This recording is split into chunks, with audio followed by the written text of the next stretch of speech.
Hey, great.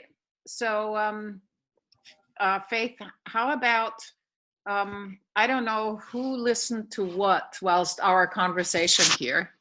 Um, so how about you just kind of set the stage, and then I can take over from there?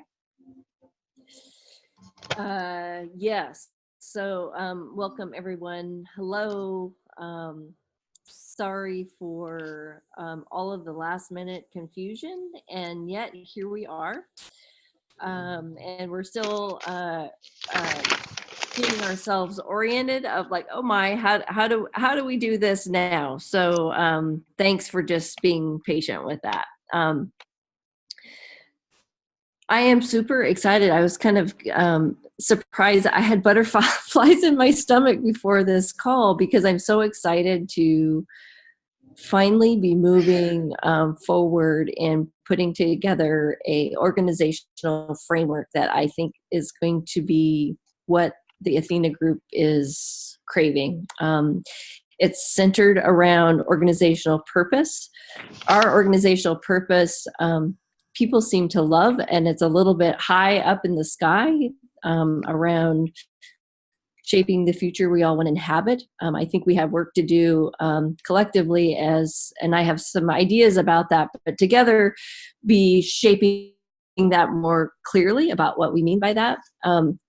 And the structures that have been in place in the past, they have served us to some point, but now we are in need of more structure, but light structure, so that we can get the work done. We can still be independent, but really explore and clarify what we mean about being interdependent. And also, when Christiane talks about a for-purpose enterprise, start putting in structures that help us embed self-organization into our financial and our legal structure. So if all of that sounds foreign, that's okay. That's what this is about. This is a journey. I mean, everything about the Athena group has been a giant experiment, and now we're on this giant experiment of how do we organize ourselves so that we can shape the future we all want to inhabit. And as we get larger and in different parts of the states, how do we work? How do we process tensions when things come up? How do we do that and make that a norm for us? And it takes a different kind of thinking practice than what all of us are more than likely used to in hierarchical structures. And it's hard work. I'll just mention that. So I'll stop there of saying this is just to kind of lay it all out there for people to be processing and thinking about. And then as we evolve, there may be invitations to participate more wholly into what we're doing, or it may look just like it is right now for you, but it will be your choice, but it will be an informed choice of what the future looks like. And this is just part of getting the information to you so you know what you're agreeing to or not agreeing to. I think that's all I have to say. And Christiane, I'm wondering if you want to go around and meet everyone. I can introduce you real briefly and yourself. You can introduce yourself. But Christiane was introduced to me by Larissa, actually. Larissa's known my angst about hierarchies for a while and knew my interest about holacracy. But also knew there was some hesitations about something's missing from holacracy, like this generative conversation and this way to be in relationship. She's like, you got to meet Christiane, because she has practiced holacracy for a long time and has saw the same thing and has developed a response to what was lacking of what she saw. So that's what I know about Christiane. Myself, Larissa, Michelle, and Tanya are all in an intensive coaching program of learning language of spaces, so that we can do our work in the world with that, as well as bring what we can to the Athena group. So some of us have worked with Christiane a little bit more. than others. And Christiane, I'll just send it over to you and you can take it from there. Alrighty, thanks a lot. Yeah, I'll try and keep brief, introducing myself just that much. I've been a consultant for organizations development and leadership development for almost 3 decades now. And the last decade, due to my experience of the conventional ways of organizing being really not suitable anymore, lacking something, my last decade has been a journey in self-organization. I'm one of the holacracy pioneers, the European holacracy pioneers. I'm originally Austrian, and first learned about holacracy actually exactly in 2009, and have been holacracy coach and practicing myself, working with organizations, implementing it, experiencing what it does and what it doesn't, and that gave rise to the language of spaces first. And in the meantime, I'm a partner and founding member of 2 organizations, one called Evolution at Work and the other one called encode.org. Both those organizations about bringing to the world to take the self-organization journey further into a really holistic, this is something that Faith already mentioned, not just self-organizing the work, what holacracy is about, but taking self-organization further. I hope that today we're going to, the amount of downloading, the amount of presentation that I'm going to throw at you is going to be bearable. I'm going to try. We're going to have breakout sessions in between. And please, so when you have your questions, just sort of jot down the questions and then bring them along. But before I start going into screen sharing and slide sharing, I really would like to get to hear from you, get to know you a little bit better. And for like Larissa and Michelle and Tanya, who apart from Faith, are the ones that I have already had the pleasure to know very well. Just please, your decision. I guess you guys all know each other fairly well. So it's okay, great. So I would say, if it's okay, I'm going to invite you one after the other, apart from Faith, I guess. Or do you want to say something more, Faith? No, just to recognize that we have just had an influx of a lot of new members to the Athena group. So some of the older members may not recognize some of the faces around the screen. So it would be lovely for people to speak a little bit more about who they are and maybe their background around knowledge, around self-organization, or whatever else you want to know, recognizing that we have limited time. All right. Thanks, Faith. So I'll just invite one after the other, how you are on my screen. So let me start with Devin. You're on your iPhone. Can you turn on the picture, or is it just sound? Just sound for now. I should be on video shortly, but I'm not able to yet. So nice to meet you. I'm glad to be here. I'm actually brand new to Athena, only a couple of weeks now. So yeah, this is really exciting. And I don't have any specific experience with self-organization other than just my own study and lots of books and things like that. So yeah, I'm really excited to learn a lot more. So yeah, thanks for having me. Oh, wow, great. Thanks, Devin. David. Hi, sorry about that. Okay. I had myself muted. Yeah, I'm also quite new here. I'm not sure if I know very many people at all. I'll try to keep this kind of brief. It's also fairly honest. I participated for over 30 years in a couple of different 12-step groups, which by their very nature lack any leadership structure and rely upon the ability of the members to understand how to create a structure that works for them without too many organizing principles, just some very basic traditions and ideas. And that's certainly been very, very instructive. I also was involved in a number of different other types of quasi-spiritual organizations where there was a basic set of values that would bring people together, but either there was an allergy to having structure or there simply was no structure to start with. So I'm really fascinated by these things. I'll skip the rest of my life story because it would take the rest of this Zoom conference, and it's only interesting to me anyway. So we'll pass on from there. Thanks. Okay. And I'm sorry, I will have to drop off in a little while. I'm actually at the Japanese consulate in downtown Seattle with my daughter, who's being interviewed for an internship in Japan. Cool. And then we have to fight our way back through the weather to get to Bainbridge Island. So I don't know if I'll be on or off for the rest of it. So apologies if I jump in and out or just disappear, but I will definitely be listening to the recording. Awesome. Thank you, David. Thanks for being here for however long. Okay. Tanya. Looks like Tanya has asked. I was about to jump off, Faith, but I'll intro myself and then jump off, and I'm so sorry. So I'm Tanya Seuhs-Scholler, and I know most of you, I think, here, or at least some faces, not super well, but more than anything. So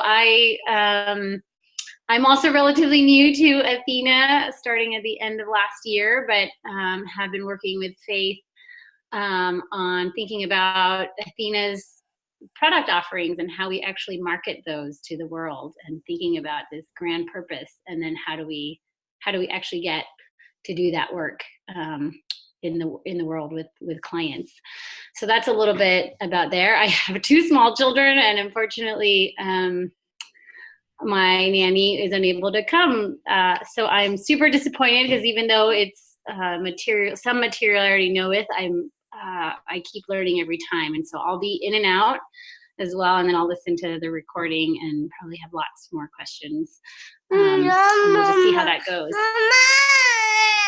Okay. Thanks, Tanya. Bye. Austin. Hi, I'm Austin. I work in project and office support for Athena with Kate and Faith. And what else am I sharing about myself? Whatever you want to. Okay. I've been with Athena since October, so a hot minute, and very excited to learn more about holacracy and self-governance structures, as that is also something that I find myself kind of ethically pushing back on hierarchical structures, and how can we do management and leadership, live that out ourselves as an organization in a way that is equitable and more effective. So yeah, I'm excited for this presentation. Thank you so much. Thank you, Austin. Wonderful. Thanks. Amber. Hi, I'm Amber. I've been with Athena for about a year, and I am fascinated by holacracy and beyond. And something that I can't help myself from paying attention to is, like, when people are coming from different cultures, how does that play out in these self-organizing,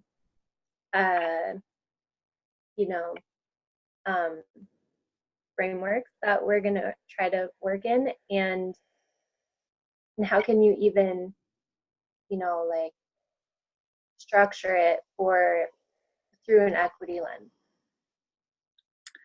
Yep. Wonderful. Thanks, Amber. Jane. Hi, I'm Jane. Hi. And I'm probably the newest member, I think, of Athena. I live in Los Angeles, but I was in Seattle for 36 years until 2017. And although I originally practiced law, my passion is in this arena. I've studied systems-based organizational change, bounced around in the Whidbey group, did all the open space stuff, process stuff, did all the ULab stuff, have conducted some workshops using, listening circles. I'm I'm not part of the social transformation core or extended team for ULab, but I am an advisor. I'm an outer circler around just to kind of observe what's happening in that arena, because that's pretty exciting. And I just love this stuff. I have a passion for consciousness and the evolution of consciousness. So I'm excited to be here. Thank you. Wow, beautiful, Jane. Thanks a lot. Sure. I'm Allie Brooke. I'm in Colorado, and I met Faith and Larissa and Tanya last fall in a program, an online program.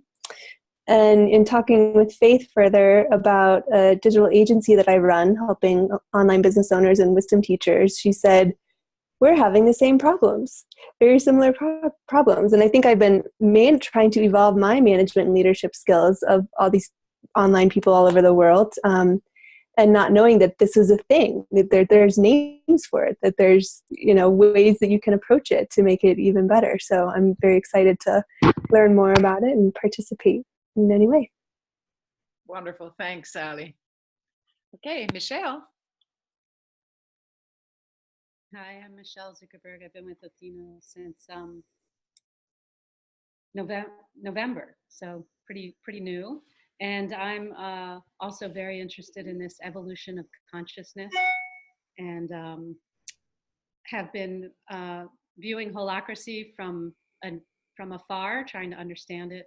I've been working with another organization where we've gone from hierarchy to what we call self-managed teams for the past about 6 years. So I'm very excited to be here doing this work. And like Amber mentioned, I'm looking at how does this impact how does self-organizing work with issues like equity, inclusion, all the stuff that's really up with gender and race in our world right now. So I'm really curious on, is that the way to freedom or not? Can we figure it all out through self-organizing? So happy to be here. Wonderful. Thank you, Michelle. Steve. Hi, everyone. I'm Steve Byers.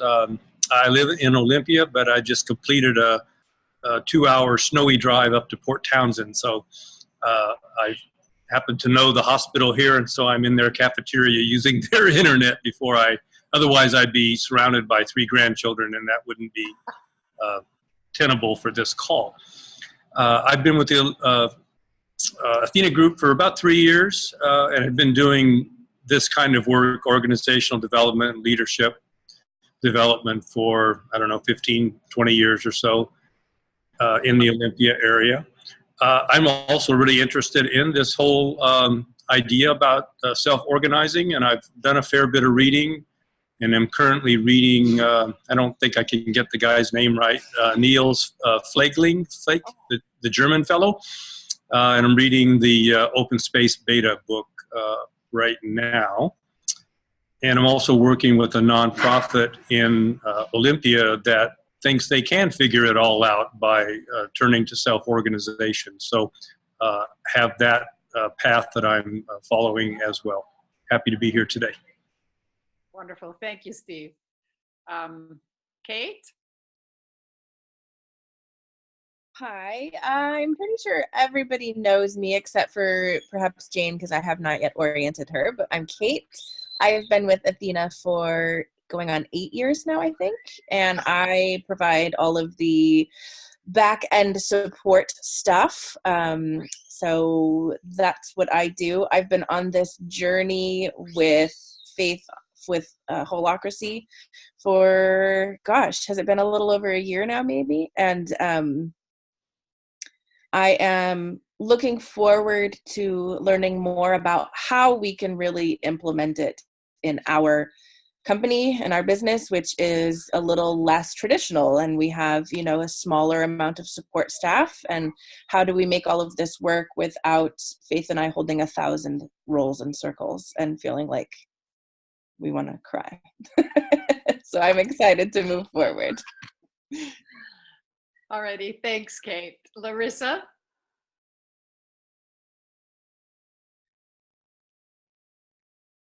Time to unmute.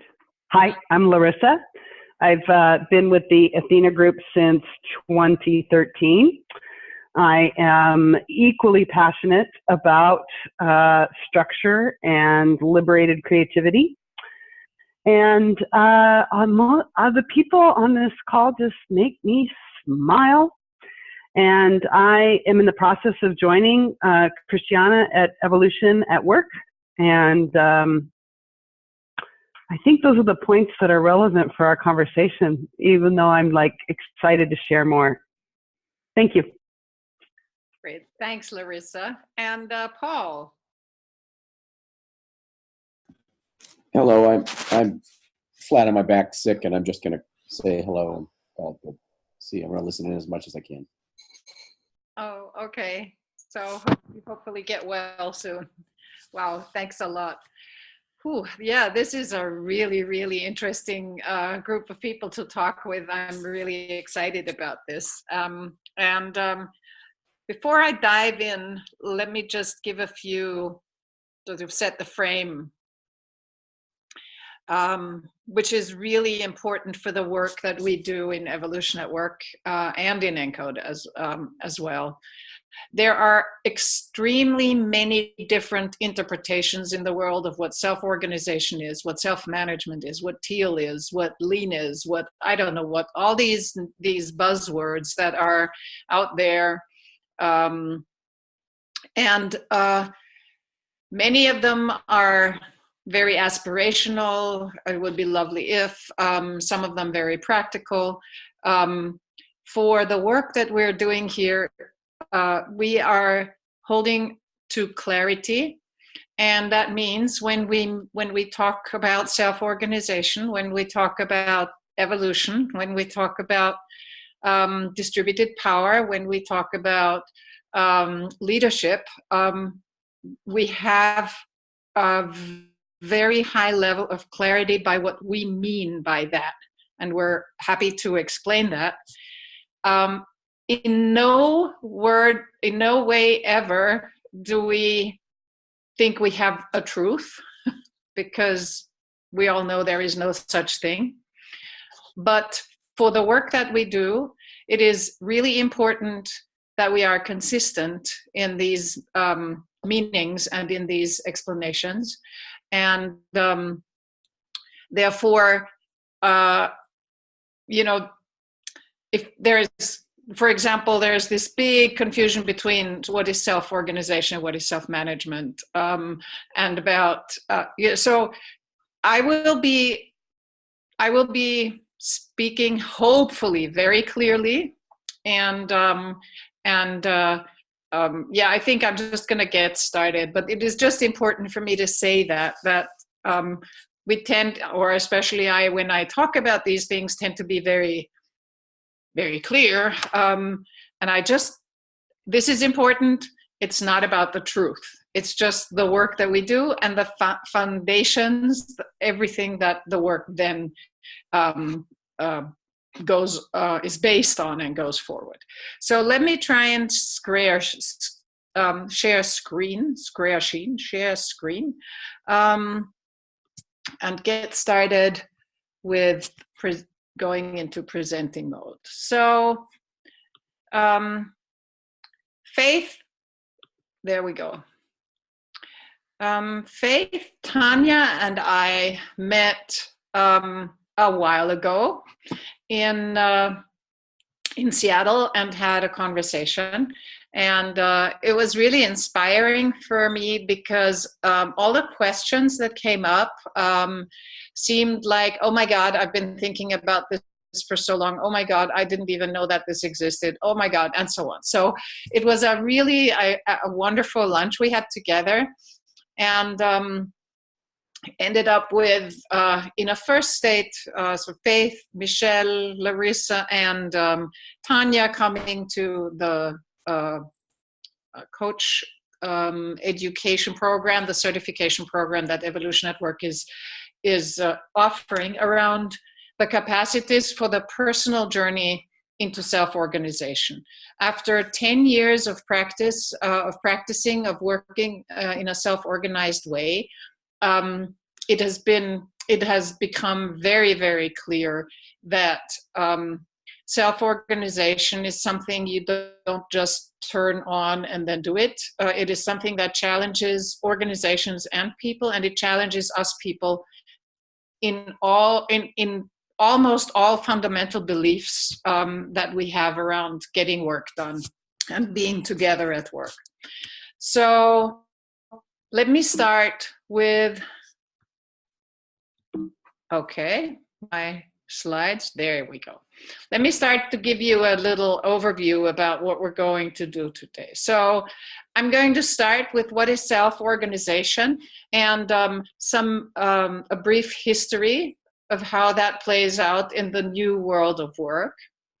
And then from there, we'll go into holacracy as self-organization in practice and the self-organizing the work. Let me just quickly ask a question. When I move the window where I see you, when I move that around, do you see that too, or do you not see that? You don't. Okay, that's good. Great.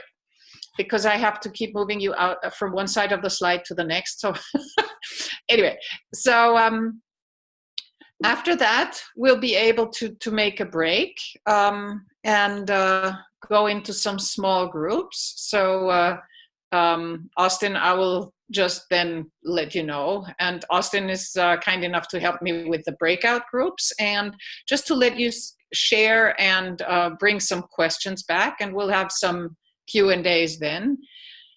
And then we'll go into the second half of today, and that is introducing the language of spaces and what has shown up as the necessary competences and personal expansion in order to thrive in a self-organizing context.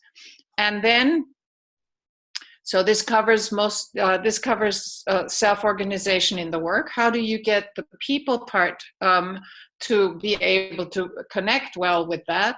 And then we're going to look at the for-purpose enterprise, which is the concept that ENCODE has developed in order to take self-organization way beyond the work and also introduce it into the financial and legal system, as Faith has mentioned, and include the social system in that whole context as well. So that's the program for today.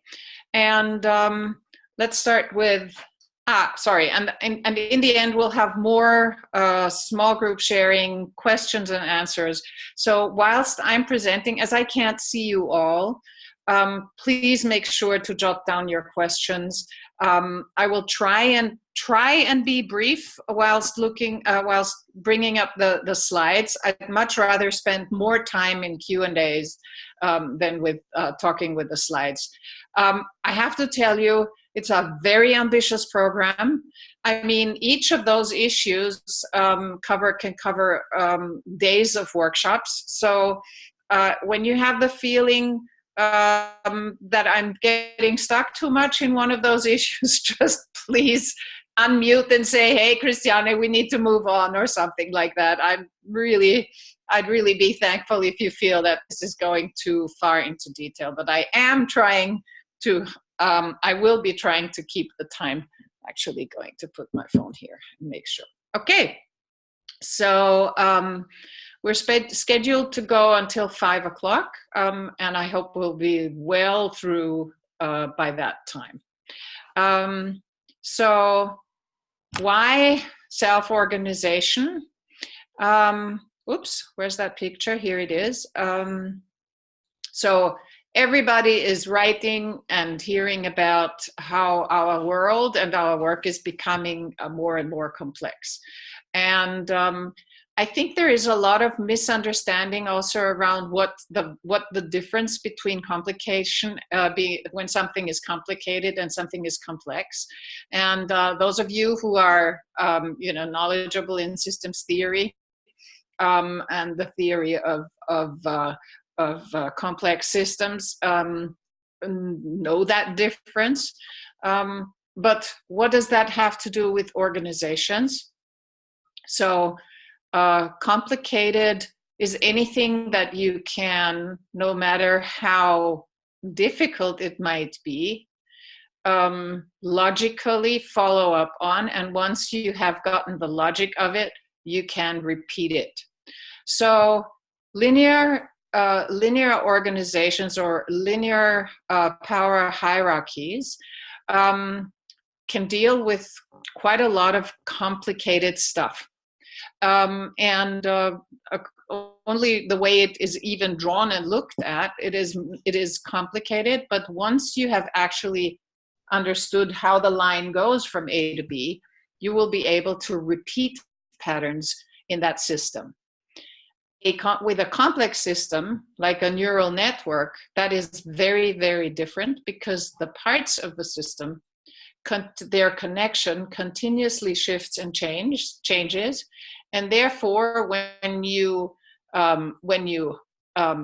interfere in a way through a decision, for example, you have no way of knowing how that will play out in the system, because the parts are continuously, the way they are connected and they form the net, continuously shifts. An organization today, due to information technology and the speed of everything that has developed, are complex systems. There is no way to control an organization.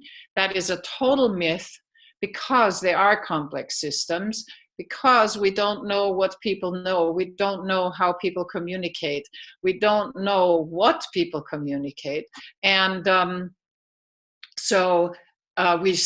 leading with that form of complexity, we need a completely different way of running an organization. And of course, there is no black and no white. The question is, for which organizations does it make sense today to shift into self-organization? But I hope we will have that conversation in our Q&A. So what is self-organization? I'm going to throw a theoretical definition at you that comes from system theory. So self-organization is a process where some form of overall order arises from local interaction between parts of the system. So what that means is, of course, there isn't a position on the top of a system that says this is how we want you to get orderly. There is a system. There is the process within the different distributed parts of the system where order emerges independently from these different parts of the system. And the process is spontaneous. So spontaneous means it reacts without other parts in the system knowing.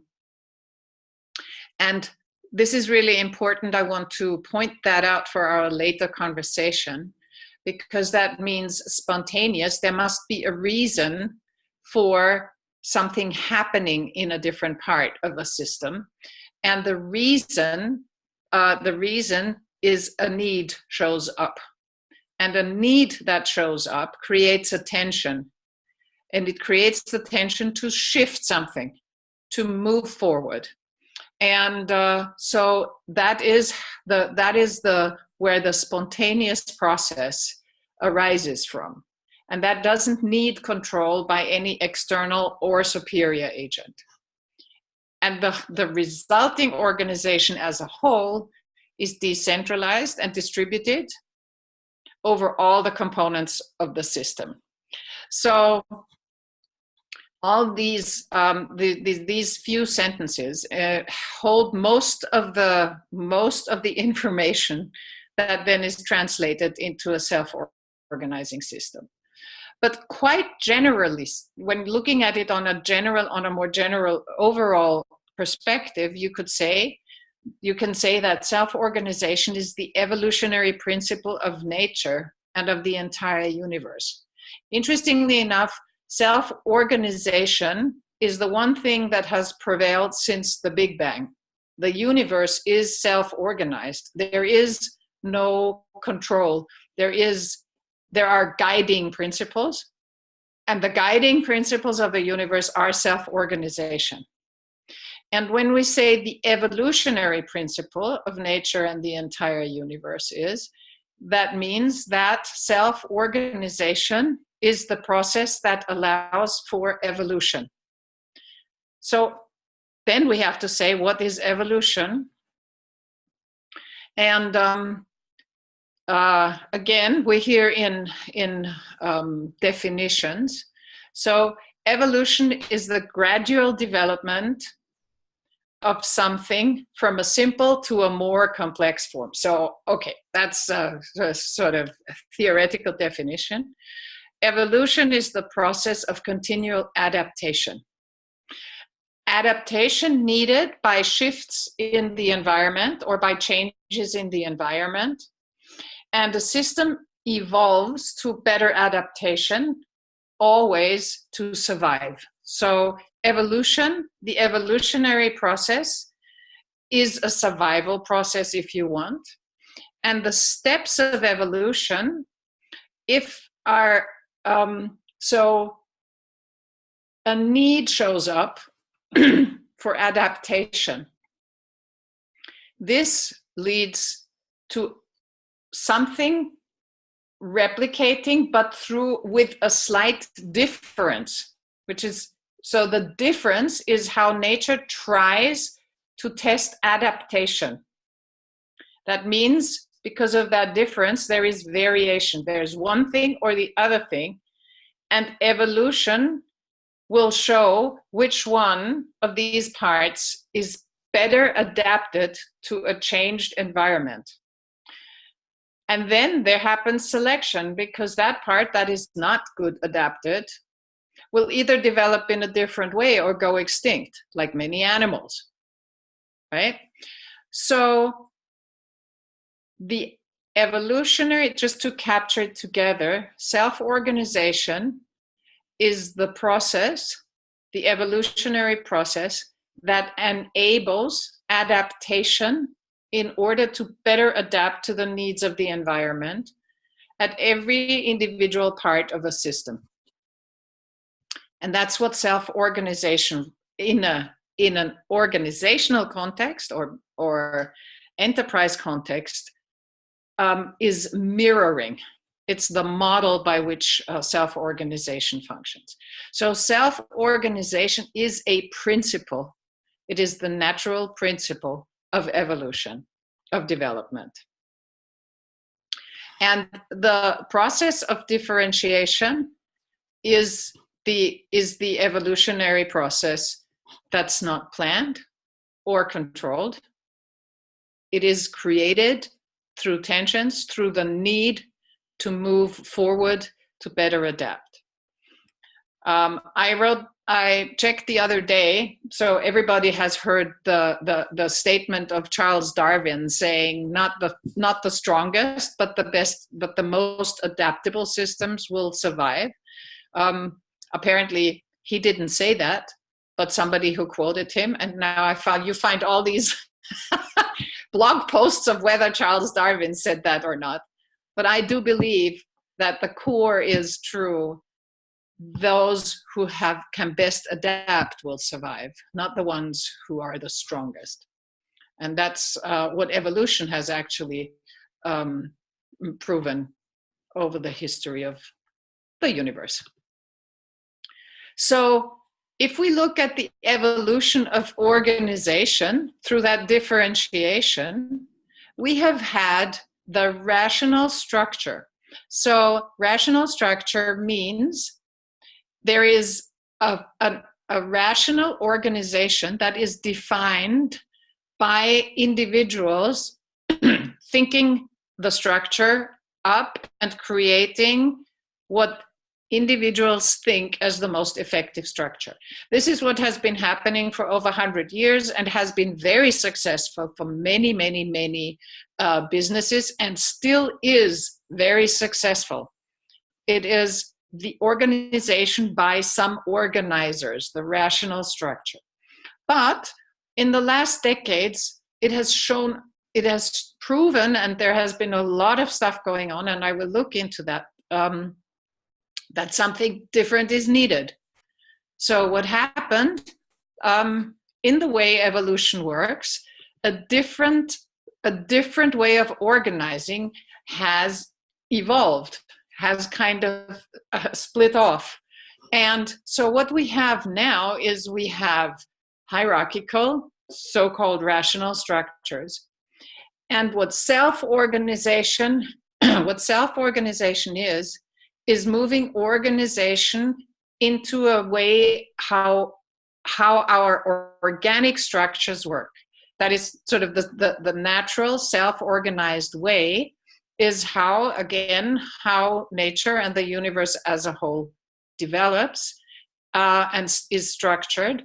And that is now the way that is showing up with holacracy and similar systems to completely structure your organization in a completely different way, in the way that is mirrored or that is modeled by nature. So when we're talking about holacracy, for example, that is something that branched out of the organizational world. And I think there is nobody in the world who can say this is the only way to go, because right now there are many different ways of going. But for our work, self-organization is based on that principle. And whether we like it or not, holacracy at the current moment is the only organizational practice that clearly holds to that definition. So we will have chance to talk more about that. So what we see is an evolutionary differentiation, and that is what self-organization in the business world today stands for. So the idea isn't new. We all know that.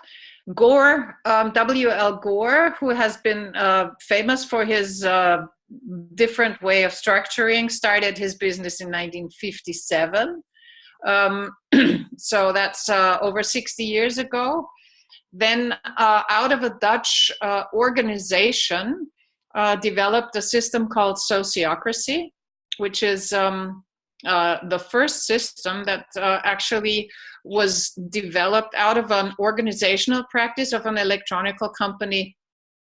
And the aim of sociocracy was to get more involvement of everybody in the organization.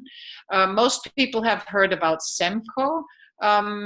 Ricardo Semler took over his company in 1980 and shifted that completely around. And then in 2007, so these are just major chunks. 2007, Holacracy One was founded. And many other organizations that have been written about. There's Morningstar, everybody probably has heard about it, Valve and Zappos and Buurtzorg, the Dutch company that has revolutionized the health system. And many movements have been sort of identified with the self-organization movement, and Scrum and Agile and Lean, and then there is the responsive org movement. Those are already the more the younger organizations, conscious capitalism, conscious business. And again, because we're talking about movements, I put the sociocracy group here, or sociocracy as a whole, and holacracy. In 2014, Frederic Laloux wrote his book, Reinventing Organizations.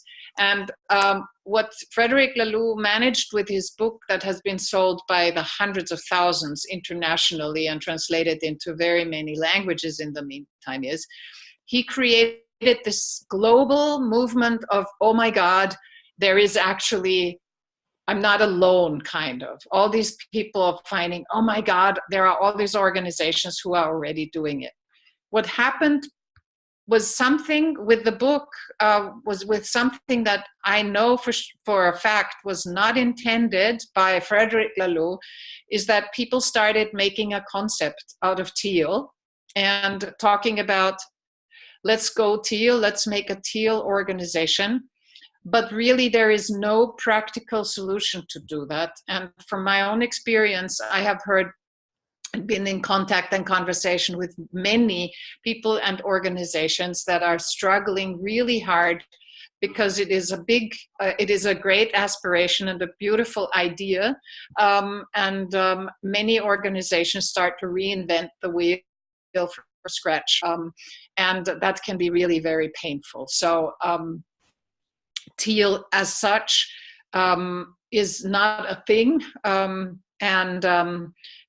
We can go more into that if you're interested. Enlivening Edge is a online platform that is gathering the whole teal movement and teal, they're actually doing really good work to inform the world about it. And then, of course, there's Holacracy, which is the most let's say renowned in the business world, we will look further into that.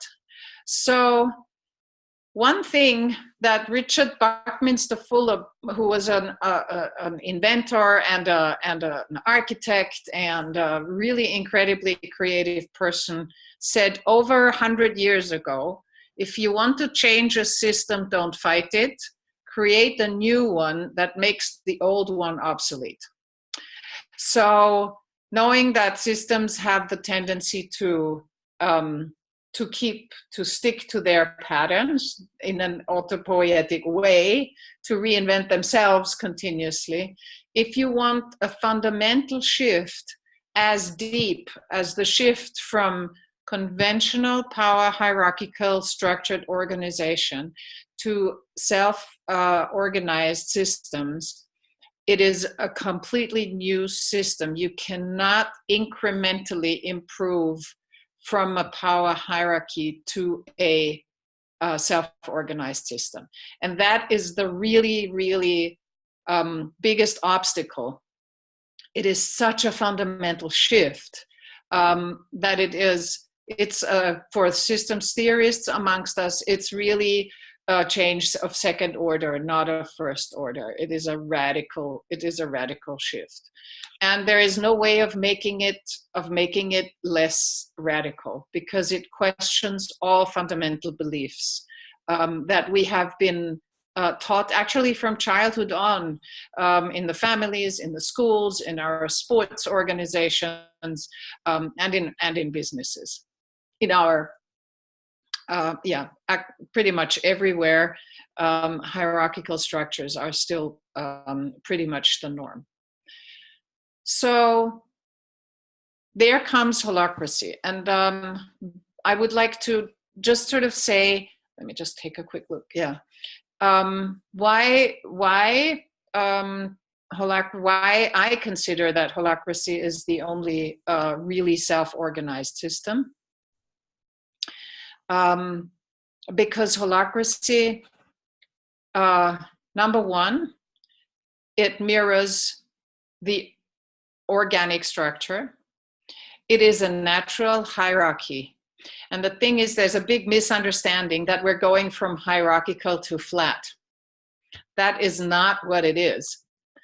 Number one, you have a hierarchy of the work and not of the people. So the structure is the hierarchy of the work and not of the people. You have a system of truly distributed authority. So if we come back into self-organization, and the definition is, if you want a system to be able to adapt at its part where attention arises, where the need for adaptation arises, you need that part to have authority to do so. So that is why you need a true system of distributed authority. At the same time, you have complete clarity of structures and of all structural elements of in holacracy. It's called circles and roles and accountabilities. But what the misunderstanding of self-organization often is let's do self-organization, let's pull out the management level and let the teams self-organize, meaning let's let them do whatever they think is best. It just doesn't work. Or let's say very rarely works. Very rarely works. What you need is a real clarity of where the entire organization can expect work to get done. And then when something is missing, improve it. Evolutionary. So it is about that complete clarity. And the last point, what's happening here? So I think there is a lot of resistance against holacracy because of the rules that holacracy has. It's really interesting. If you look at nature, nature has principles and rules that it follows. And without those, nature wouldn't function. And interestingly enough, nature keeps complete balance as long as we leave it alone, because nature has these rules that is holding it in balance. Holacracy has a very clear rule set. And not only does it have that clear rule set, it also makes sure that those rules are the same for the entire organization and everybody in it. So decision-making processes, authority, the authority, the autonomy, the transparency, the dynamics are the same everywhere in the organization. And practicing holacracy, there is no privileged class. And that is what is held by the clear rule set in holacracy called the Constitution. And it is so far how I experienced it in the last 10 years, the only way to actually make sure that the rules are held and defined the same for everybody in the organization. So looking at structure, this is a screenshot of the structure of evolution at work. And what you see here is a cellular structure. So it is an organic structure. And it is a holarchy. And the holarchy meaning you have a part, in this case, for example, the anchor circle, as the largest part of this system, or if you can call it a holon or holarchy. And then this breaks down. In the anchor circle, there are smaller entities called roles and so-called subcircles. So there is the general circle. And again, that is broken. That general circle is an independent part of a bigger holon, which again is an independent part. And then of course this goes up. And if you give it a good thought, this brings you back into the belief that everything is connected with everything. And this is just one holon, one part of a bigger system, And again, you can also look at it downwards. So the anchor circle is the biggest holon, the entity of this organization. Broken down into a smaller holon, general, that again is broken down into another circle that is called LOS framework and roles. And that can go on, or it could have beside general, it could have another circle. Or beside what is called LOS framework, it could have another circle. So you can see it is still a hierarchy, but we look at a natural cellular structure called a holarchy. It's just a fancy word for structure, for natural structure, if you want to. And anchored, you need the self-organizing practice. You need to anchor it. So of course there is the rule set, which is the Constitution. And the interesting thing about the Constitution is that once you've let yourself into that practice and you have a question about the practice, you can go to the Constitution and you will always find an answer. I've never not found an answer. If you really don't find an answer, then it is time to improve and evolve the Constitution, which actually happens. And when you have understood how these rules function, you can change the rules by the rules. And that is actually really quite unique. So the decision-making processes are make adaptation in every level that is needed possible, but you have to stick to the rules. And so to anchor the self-organizing practice, generally you do a dance of the organization. You have a certain set of meetings that need to follow a very clear process, and those meetings are held in different rhythms. So the tactical meeting, that is a meeting that enables synchronization of a circle in the organization.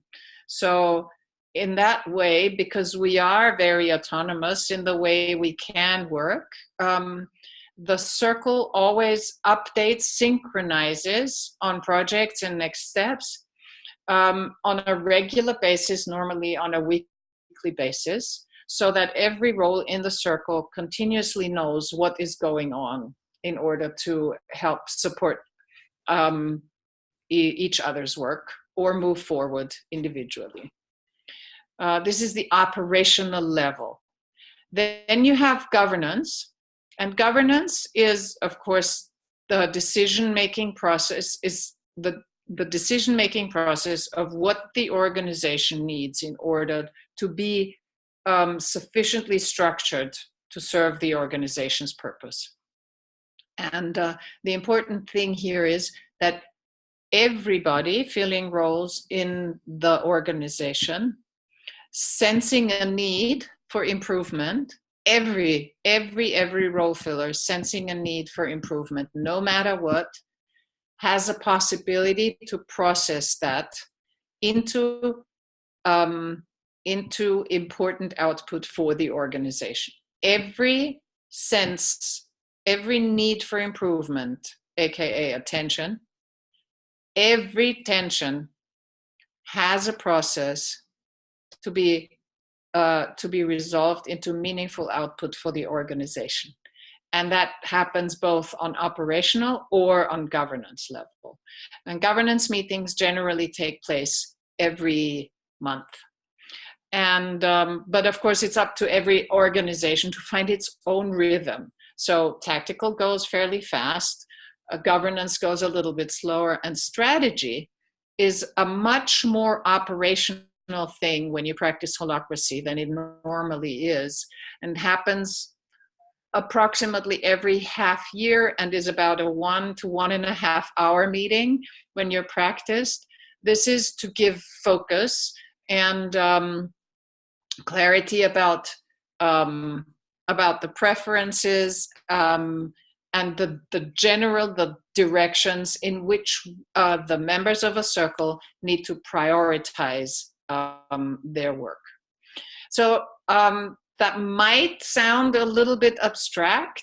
I just saw there is a chat message. I don't know whether that concerns me. I can't see that whilst I'm on presenting mode. Anyway, so in general, if you want to take a look at holacracy in a nutshell, this is what it is. So work comes in, stuff comes in, shifts in the environment, opportunities, threats, whatever, sort of come in to the organization and leads to stuff that needs to get done. And as the work gets done, feedback comes from reality. Something is working really well, something is working not so well, and something needs a new idea, whatever. That shows up in tensions. So I'm going to come back to that later. That term tension, again, the gap, the sensed gap between what is and what can be. So whenever there is a sensed gap, that is a tension. And in holacracy, there is always a path forward to process that tension into meaningful output for the organization. And so the general direction is always pointed towards by the organization's purpose. So self-organization, as you have distributed authority system and you don't have one person that says, okay, this is the direction given to the organization is always by the organizational purpose. When practicing holacracy, we learn to differentiate, first of all, the difference between an organizational tension and a personal tension. So this is one of the biggest challenges when practicing holacracy, and has shown to be the biggest obstacle for most holacracy implementations, and actually the first tension that gave rise to Evolution at Work's language of spaces framework. But that's the first differentiation. The second differentiation is the question, is it is it operational, or is it a governance tension? Is it about just simply something getting done within the defined roles and accountabilities? Then it is operational. We process that in role relationship, in work between the roles, and possibly bring it up to a tactical meeting where we talk about projects and actions, synchronize it, and talk about next steps. And then we decide on those next steps. And then we go back to getting stuff done. And then tensions show up, and then we keep processing. So this is, if you kind of let that sink in, it is the clear expression of a continuously learning organization in incremental learning loops. The same happens when you find that you need to shift something in the governance structures. So when a tension shows up and you find, as a role filler, you find there is a role missing, there is an accountability missing, there is an overlap of accountabilities, and we have unclarity around where work needs to get done or where we can expect work to get done.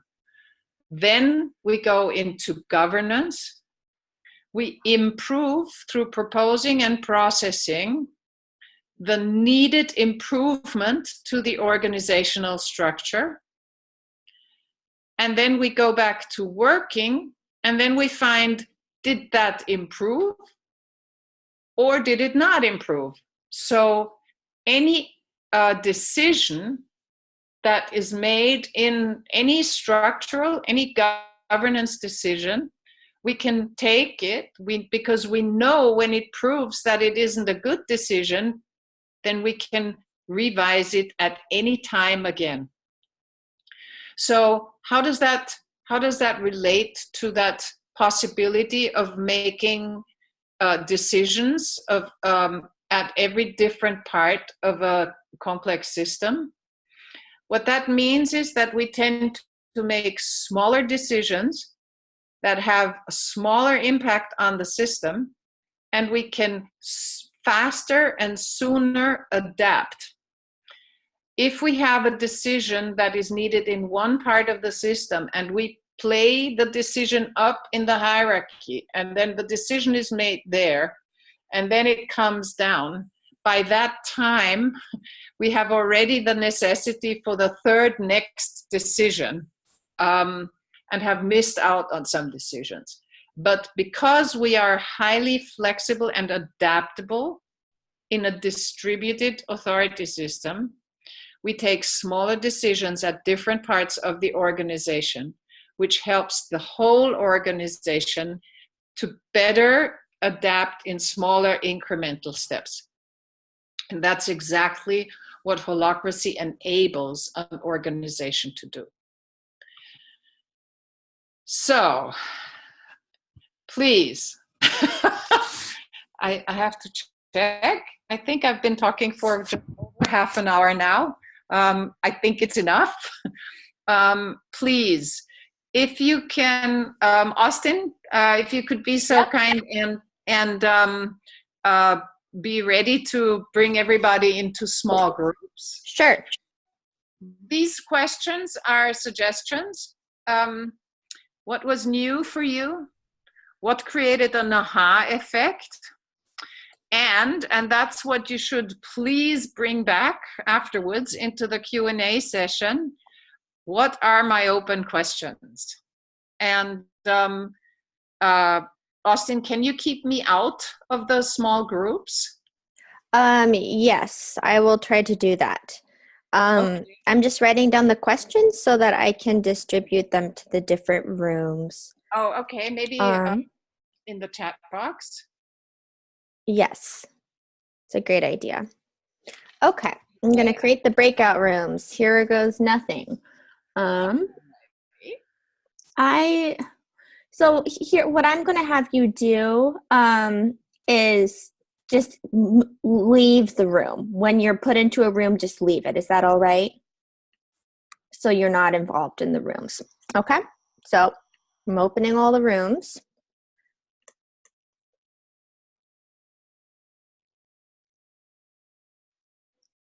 Okay. Yeah, you just don't have to join a room.